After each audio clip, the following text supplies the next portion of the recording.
اون میزنیم که برادران سهراب ظفر و گلبدین ضیابکوف بکار جان فدایی نکردن و امروز هر یک کسی ما باید اونها باشیم. هدف اینجا است که ما اگر استودگی نکنیم فردا امروز منزل اینها، فردا منزل شما، پس فردا منزل دیگرها و هر روز این همین گونه ظلم نسبت هر یک از ما ادامه کردن میگیرد و هیچ دیگرگونی به میان نمی آید.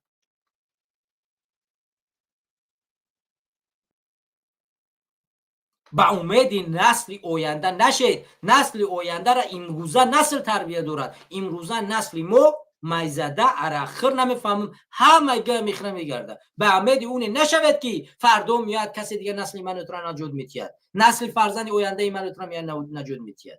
و هیچ کسی نیست مگر من تو امروز اگر نخیزیم، چون ما با ارزش دینی و ملی را امروز میدونیم. اینها این جوانها امروز اصلا پروای این ارزش رو ندارن.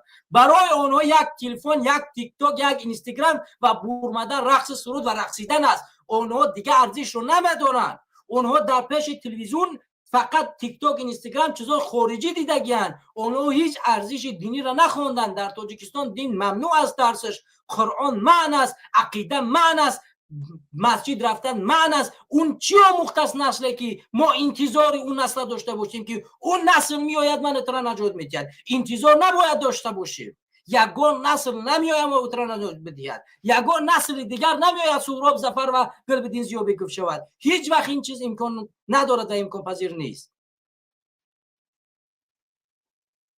امروز این همین نسلی که هست که نسل‌های 80 90 اگر این همین نسل باشه ما تو میتونیم یک کار انجام بدیم و امروز من باید بربخیزیم این کار انجام بدیم. فردا دیر میشود.